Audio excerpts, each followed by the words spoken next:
은퇴 후 허전함을 가장 먼저 느끼는 사람들은 의외로 돈이 부족한 이들이 아닙니다. 오히려 자산이 충분하고 누구보다 준비가 철저했던 사람들이 더 빨리 공허감에 빠집니다. 오늘 은퇴 실험실에서는 이 모순의 원인을 실제 은퇴자 사례를 통해 깊이 들여다보겠습니다. 많은 분들이 은퇴 준비의 핵심을 돈이라고 말합니다. 하지만 인터뷰를 해보면 돈의 문제가 해결된 뒤에 비로소 드러나는 또 다른 공백이 존재합니다. 그 공백은 바로 삶의 구조, 즉 매일의 리듬입니다. 한 금융권 임원 출신 58세 어씨는 12억의 금융 자산과 월 300만 원의 연금이 확보된 상태로 일찌감치 은퇴를 선택했습니다. 그는 주변 사람들 모두에게 이 정도면 남은 생은 걱정 없다고 말하곤 했습니다. 하지만 은퇴 첫 해가 지나기 전에 그는 이렇게 말했습니다. 돈이 있는 건 맞는데 하루가 너무 길었습니다. 그가 무너진 건 잔고가 아니라 하루 10시간의 텅 빈 시간 때문이었습니다. 의사 출신으로 조기 은퇴한 50대 B씨의 경우도 비슷했습니다. 병원에서 보내던 하루는 긴장과 책임감으로 가득했고 매 순간이 결정의 연속이었습니다. 하지만 은퇴 후에는 그 빈 공간을 메울 역할이 전혀 남아있지 않았습니다. 그는 이렇게 표현했습니다. 쉬고 싶어서 은퇴했는데 쉬는 건 금방 질립니다. 이들의 공통점은 하나였습니다. 돈은 준비했지만 일과 관계와 루틴이 만들어내던 삶의 기둥을 준비하지 않았다는 점입니다. 사람은 경제적 리스크보다 정체성 공백을 훨씬 더 무서워합니다. 직장은 단순한 소득원이 아니라 사회적 관계망, 의미, 역할, 인정이 모두 담긴 삶의 구조였습니다. 그 구조가 사라질 때 비로소 허전함은 깊어졌습니다. 은퇴 실험실은 수많은 사례를 분석한 끝에 한 가지 결론을 내렸습니다. 은퇴 후 실패를 막는 핵심은 자산이 아니라 하루를 지탱해줄 역할의 지속성입니다. 돈보다 중요한 건 내가 누구인지 유지시켜주는 정체성의 축이었습니다. 전문가들은 은퇴 직후 나타나는 허전함을 정체성 단절 증후군이라고 설명합니다. 20년 넘게 이어진 직업 정체성이 사라지면 사람은 한동안 방향성을 잃습니다. 마치 목적지 없이 넓은 바다 한가운데 놓인 배처럼 흔들립니다. 이때 우울감, 피로감, 무기력, 사회적 단절감이 순식간에 찾아옵니다. 그리고 대부분의 은퇴자는 이 공허함을 왠지 모르겠는데 허전하다는 말로 표현합니다. 또 하나 중요한 사실이 있습니다. 사람은 돈을 쓰는 능력보다 시간을 쓰는 능력을 훨씬 더 잃기 쉽습니다. 직장 생활 동안 우리의 시간은 누군가가 대신 설계해줬습니다. 일어나야 할 시간, 출근해야 할 시간, 회의 시간, 점심시간까지 모두 외부가 구조를 만들어줬습니다. 하지만 은퇴 후에는 이 모든 시간 관리가 순식간에 본인 책임으로 옮겨옵니다. 이때 준비되지 않은 사람들에게 공허함은 필연적으로 찾아옵니다. 은퇴자 인터뷰에서 반복적으로 등장한 말이 있습니다. 돈은 계획대로 움직였지만 내 삶은 계획대로 움직이지 않았다. 이 말 속에 은퇴 실패의 본질이 담겨 있습니다. 그렇다면 어떻게 해야 이 허전함을 피할 수 있을까요? 전문가들은 은퇴 후 삶을 지탱하는 세 가지 축을 강조합니다. 첫째, 매일의 루틴입니다. 둘째, 최소 2가지 이상의 사회적 관계망입니다. 셋째, 돈과 상관없이 지속할 수 있는 역할 활동입니다. 루틴이 없는 사람은 시간을 흘려보내고, 관계가 없는 사람은 감정을 쌓아두며, 역할이 없는 사람은 정체성을 잃습니다. 이 세 가지 중 단 하나라도 무너지면 은퇴 후 공허감이 깊어집니다. 그리고 자산이 많을수록 이 문제는 더 빨리 찾아옵니다. 왜냐하면 돈으로 해결할 수 없는 문제만이 남기 때문입니다. 결국 은퇴의 성공을 결정하는 건 잔고가 아니라 삶의 구조입니다. 그리고 그 구조는 나를 지탱하는 습관과 누군가와 연결된 관계, 그리고 돈 없이도 의미가 있는 역할에서 비롯됩니다.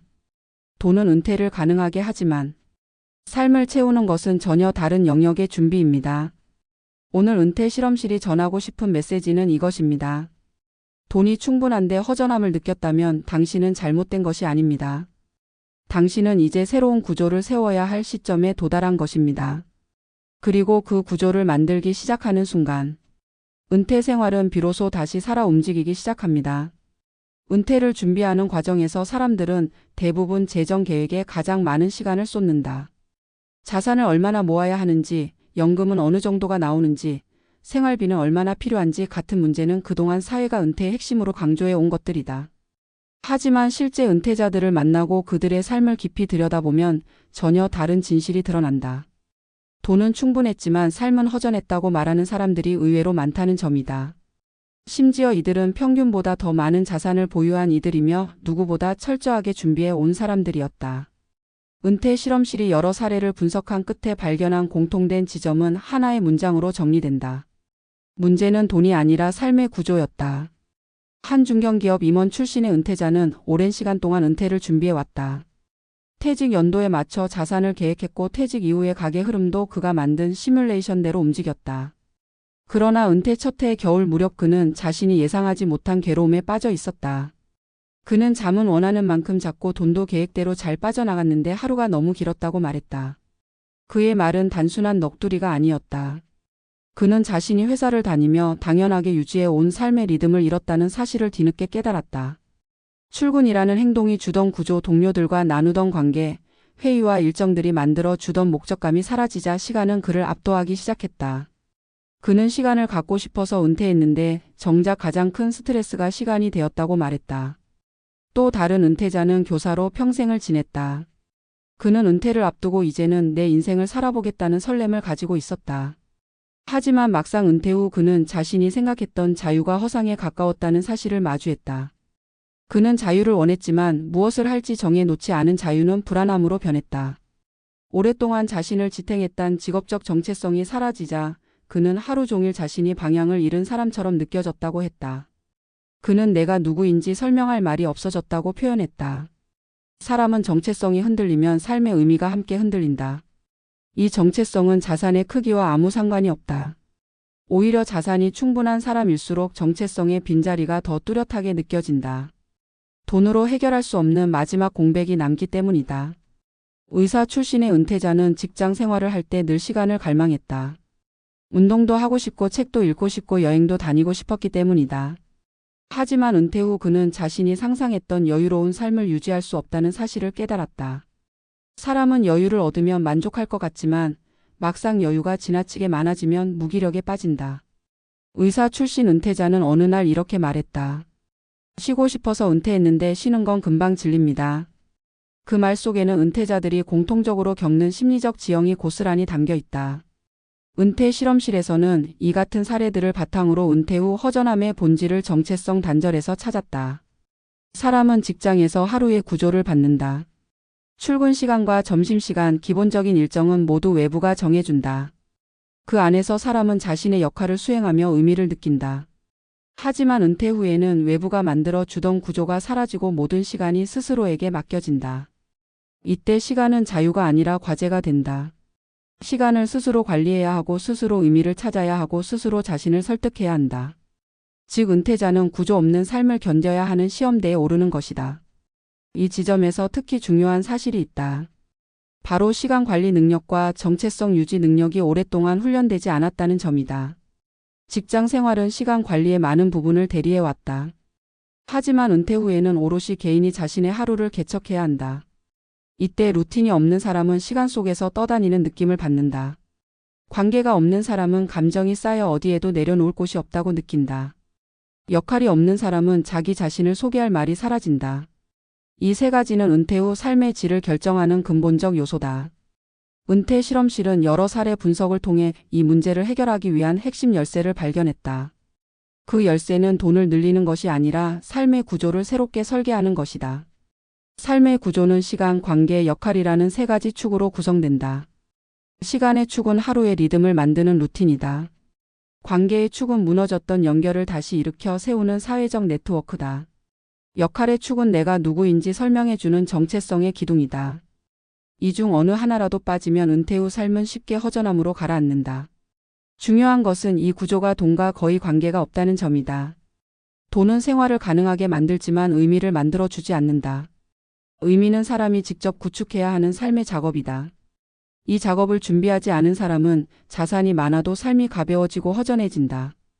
반면 돈이 많지 않아도 의미의 구조를 갖춘 사람은 삶이 단단하게 유지된다. 이 차이는 은퇴 후 극명하게 드러난다. 은퇴자들이 공통적으로 털어놓은 말 중 하나가 있다. 돈은 계획대로 움직였지만 삶은 계획대로 움직이지 않았다. 그 말 속에는 은퇴 준비의 가장 큰 맹점이 담겨 있다. 사람은 돈을 계획하면서도 정작 자신의 삶을 어떻게 디자인할 것인지에 대해서는 깊이 생각하지 않는다. 하지만 은퇴의 성공은 돈의 크기가 아니라 삶의 구조가 결정한다. 이 구조를 세우는 일은 오직 당사자만이 할 수 있는 일이다. 은퇴 실험실이 내린 결론은 명확하다. 은퇴 후 허전함을 피하고 싶다면 돈보다 먼저 삶의 구조를 준비해야 한다.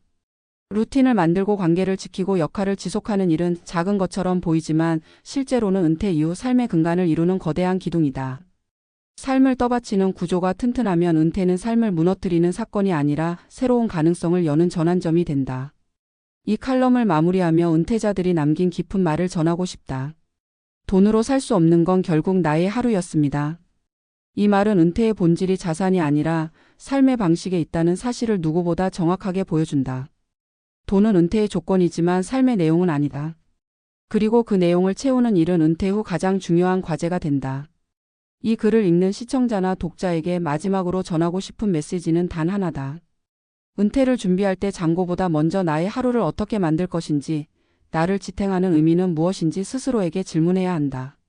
그 질문의 답을 찾아가는 과정이 바로 성공적인 은퇴의 시작이다.